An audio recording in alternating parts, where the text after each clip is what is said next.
بسم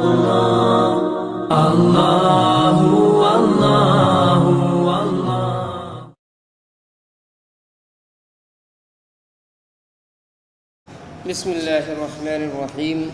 فصل: الكلام لفظ تضمن كلمتين بالإسناد، والإسناد نسبة إحدى الكلمتين إلى الأخرى بحيث تفيد المخاطب فائدة تامة يصح السكوت عليها، نحو زيد قائم وقام زيد، ويسمى جملة.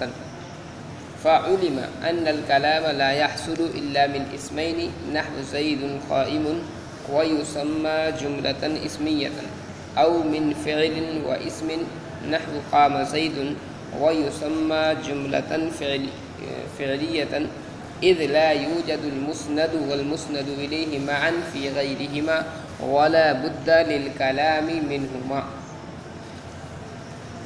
فصل: الکلام لفظ تضمن کلمتین بالاسناد.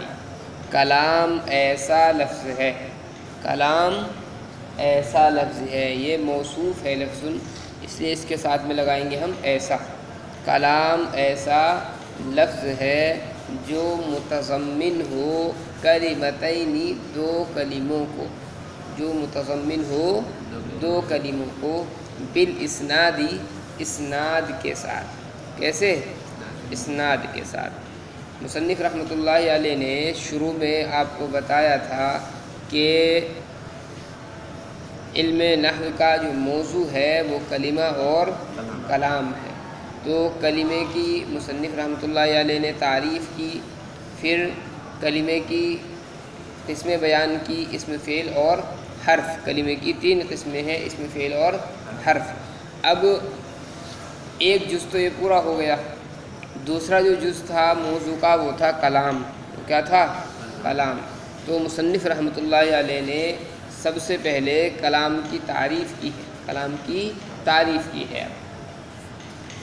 کلام کی تعریف کیا کی ہے؟ الکلام لفظ تضمن کلمتین بالاسناد. کلام ایسا لفظ ہے جو دو کلموں کو شامل ہو، جو دو کلموں کو شامل ہو، جو دو کلموں کو متضمن ہو یا دو کلموں کو شامل ہو. مصنف رحمۃ اللہ علیہ نے عام کہا ہے دو کلموں کو شامل ہو. وہ دو کلمے یا تو حقیقتاً ہو، وہ دو کلمے یا تو حقیقتاً ہو، وہ دو کلمے یا تو حقیقتاً ہو، یا حکماً ہو، یا حکماً ہو. سمجھ گئے؟ وہ دو کلمے یا تو حقیقتاً ہو یا حکماً ہو. ایسے ہی وہ دونوں کلمے لفظاً ہوں یا تقدیراً ہوں، لفظاً ہو یا تقدیراً ہو. حقیقتاً دو کلمے کا مطلب یہ ہے کہ عبارت میں دو کلمے الگ الگ ہوں، عبارت میں دو کلمے الگ الگ ہوں اور باقاعدہ دونوں کلمے ہوں، یعنی اسم فعل حرف میں سے کوئی نہ کوئی چیز ہو.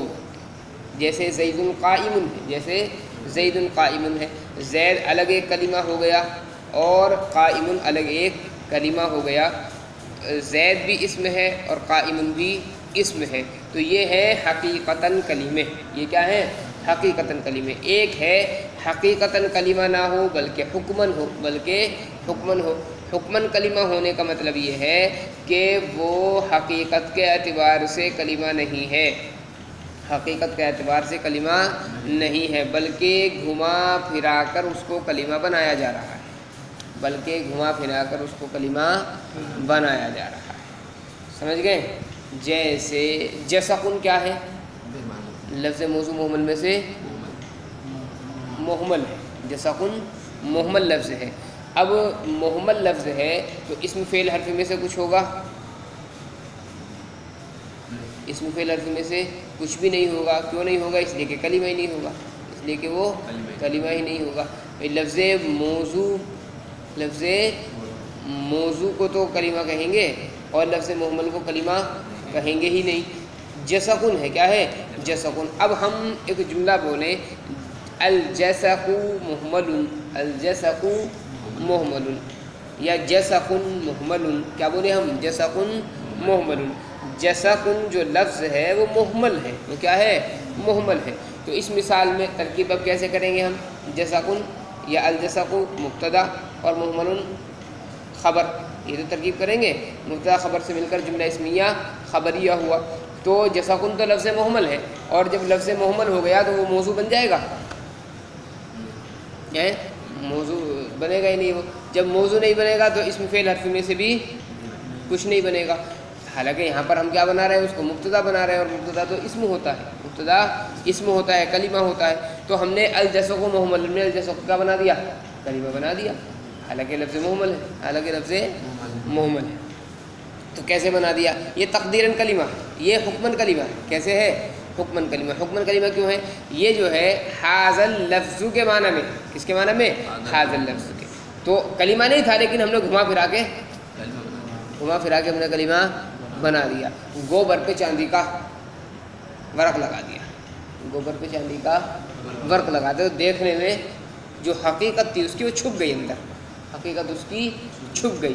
تو حکماً کلمہ ہونے کا مطلب یہ ہے کہ حقیقت تو کچھ اور ہے اس کی، اور ہم نے اوپر سے کچھ اور لیبل لگا کر کے اس کو چھپا دیا، جیسے جسقن حقیقت میں تو بے معنی لفظ ہے، بے معنی ہے، کلمہ ہو ہی نہیں سکتا، لیکن ہم نے حاضر لفظ کے معنی میں اس کو لیا، اور حاضر لفظ یہ مبتدا ہم نے بنا دیا۔ کیا بنا دیا؟ مبتدا کلمہ بنا دیا۔ تو یا تو حقیقتاً کلمے ہو دو، یا حکماً ہو۔ ایسے ہی لفظاً دو کلمے ہو، جیسے زید قائم، لفظوں میں دونوں کلمے موجود ہیں، یا تقدیراً ہو، یعنی لفظوں میں نہ ہو، کوئی نہ کوئی کلمہ مقدر ہو، جیسے اضرب کے اندر کیا مقدر ہوتا ہے؟ ضمیر مقدر ہوتی ہے۔ آگے بات سمجھ میں؟ تو مصنف نے کہا دو کلموں کو شامل ہو، اب وہ دو کلمے حقیقتاً ہو یا حکماً ہو، لفظاً ہو یا تقدیراً۔ الکلام لفظ تضمن، کلام ایسا لفظ ہے جو متضمن ہو یا شامل ہو دو کلموں کو، بالاسناد، اسناد کے ساتھ۔ کیسے؟ اسناد کے ساتھ، یعنی ان دونوں کے درمیان میں نسبت بھی قائم ہونی چاہیے، زیدن کو آپ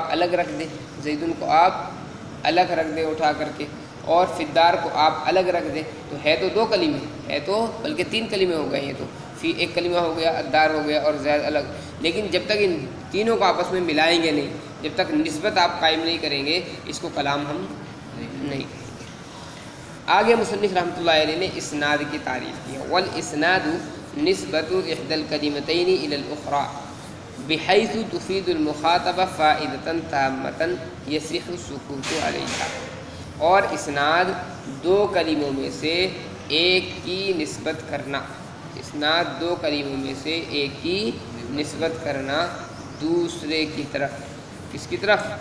دوسرے کی طرف، بحیث اس طور سے، تفید المخاطبہ فائدۃ تامۃ، جو مخاطب کو فائدہ پہنچائے، تفید فائدہ پہنچائے، فائدۃ تامۃ ایسا مکمل فائدہ، یصح السکوت علیہا کہ صحیح ہو جائے اس پر خاموش ہونا، یہ اسناد کی تعریف مصنف نے کی ہے۔ تو اسناد کس کو کہیں گے؟ دو کلموں میں سے ایک کی نسبت کرنا دوسرے کی طرف، اس طور پر کہ مخاطب کو ایسا فائدہ تامہ حاصل ہو جس پر خاموش ہونا صحیح ہو جائے۔ نسبت ہوتی ہے مرکب اضافی کے اندر بھی، اس کے اندر مرکب اضافی کے اندر بھی، لیکن ایسی نسبت نہیں ہوتی کہ مخاطب کو پورا فائدہ حاصل ہو جائے، اس لیے وہ مرکب ناقص ہو جاتا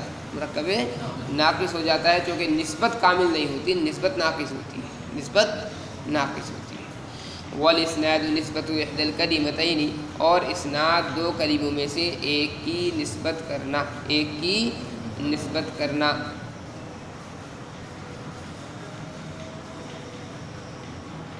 الی الاخری دوسرے کی طرف۔ یہاں پر مصنف نے احدى الكلمتين نہیں کہا، خالی کہ دو کلموں میں سے ایک کی نسبت کرنا۔ اب چاہے پہلے اسم آ جائے بعد میں فعل آ جائے، یا پہلے فعل آ جائے بعد میں اسم آ جائے، دونوں چلے گا۔ بحیث اس طور سے کہ مخاطب کو فائدہ ہو، ایسا فائدہ تامہ، یصح السکوت علیہا کہ جس پر سکوت صحیح ہو جائے، کہ جس پر سکوت صحیح ہو جائے۔ یصیح السکوت والی ہے جو ہے یہ اصل نسبت کی اسناد کی تعریف نہیں ہے، یہ تو فائدہ تامہ کی تفسیر ہے۔ یصیح السکوت والی ہے یہ فائدہ تامہ کی تفسیر کی ہے کہ فائدہ تامہ کا مطلب یہ ہوتا ہے کہ اس پر خاموش ہونا صحیح ہے، اس پر خاموش ہونا صحیح ہو جائے۔ اس سے کس کو نکال دیا؟ مرکب اضافی کو، مرکب توصیفی کو، مرکب اضافی کو نکال دیا ہے، مرکب توصیفی، چونکہ اسناد وہاں پر بھی ہوتی ہے لیکن ایسی نہیں ہوتی کہ اس پر سکوت صحیح ہو جائے۔ جیسے زید قائم اور قام زید، جیسے زید قائم اور قام زید، ایک جملہ اسمیہ کی مثال دی ہے اور دوسرا جملہ فعلیہ کی مثال دی ہے۔ وَيُسَمَّى جُمْلَةً، اور اس کا نام جملہ رکھا جاتا ہے، اور اس کا نام جملہ رکھا جاتا ہے۔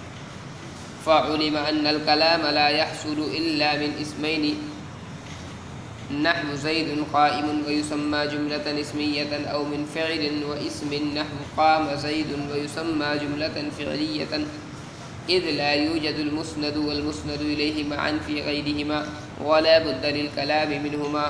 پس جان لی گئی اس سے یہ بات، فعلم ان الکلام، پس جان لیا گیا یہ کہ کلام نہیں حاصل ہوتا مگر دو اسموں سے، مگر دو اسموں سے، جیسے زید قائم ویسمى جملۃ اسمیۃ، اور اس کا نام جملہ اسمیہ رکھا جاتا ہے، یا کلام حاصل ہوگا ایک فعل اور ایک اسم سے، جیسے قام زید، اور اس کا نام رکھا جاتا ہے جملہ فعلیہ، اذ لا یوجد المسند والمسند الیہ معا فی غیرہما، اس لیے کہ مسند اور مسند الیہ نہیں پایا جاتا اس کے علاوہ میں، اس کے علاوہ میں، ولا بد للکلام منہما، حالانکہ کلام کے لیے ان کا ہونا ضروری ہے، حالانکہ کلام کے لیے ان کا ہونا ضروری ہے۔ مصنف رحمۃ اللہ علیہ نے یہاں سے یہ بات بتائی ہے کہ عقلاً کلمہ، عقلاً کلمے کے، کلام کے، عقلاً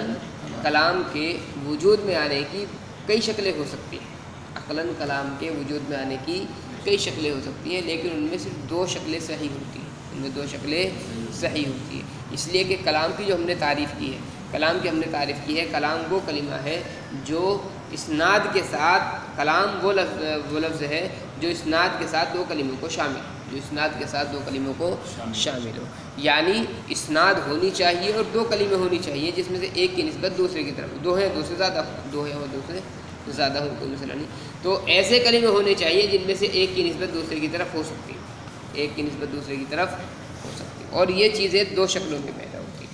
عقلاً کلام کی پہلے شکلیں سمجھیں، عقلاً کلام کے وجود میں آنے کی 6 شکلیں، کتنی ہیں؟ عقلاً کلام کے وجود میں آنے کی 6 شکلیں ہیں۔ نمبر 1، کلام مرکب ہو دو اسموں سے، کلام مرکب ہو دو اسموں سے۔ نمبر 2، کلام مرکب ہو دو فعلوں سے، کس سے؟ دو فعلوں سے۔ نمبر 3، کلام مرکب ہو دو حرفوں سے، کس سے؟ دو حرفوں سے۔ کتنی شکلیں ہو گئیں؟ 3 ہو گئیں۔ چوتھی شکل کیا ہے؟ کلام مرکب ہو ایک اسم سے اور ایک فعل سے۔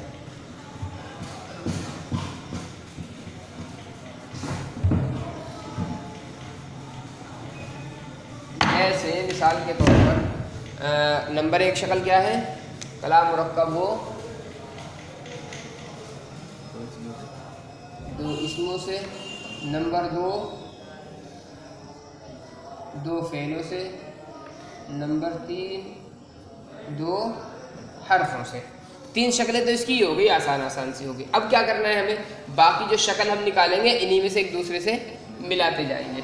نمبر 4، کلام مرکب ہو ایک اسم ایک فعل سے۔ نمبر 5، ایک اسم ایک حرف سے۔ نمبر 6، کلام مرکب ہو ایک فعل اور ایک حرف سے۔ یہ 6 شکلیں ہو گئیں کلام کے مرکب ہونے کی، ٹھیک ہے جی۔ نمبر 1، کلام مرکب ہو دو اسموں سے۔ نمبر 2، کلام مرکب ہو دو فعلوں سے۔ نمبر 3، کلام مرکب ہو دو حرفوں سے۔ نمبر 4 ایک اسم اور ایک فعل سے مرکب ہو، نمبر 5 ایک اسم اور ایک حرف سے مرکب ہو، نمبر 6 ایک فعل اور ایک حرف سے مرکب ہو۔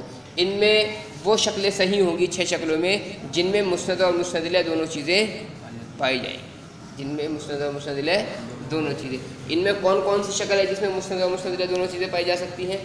نمبر 1 یہ والی شکل، یہ پہلی شکل ہے، کلام مرکب ہو 2 اسموں سے، کلام مرکب ہو 2 اسموں سے، چونکہ اسم جو ہے وہ مسند بھی بن جاتا ہے اور مسند الیہ بھی بن جاتا ہے۔ تو کلام 2 اسموں سے اگر مرکب ہوگا، ایک کو مسند بنا دیں گے اور دوسرے کو مسند الیہ بنا دیں گے۔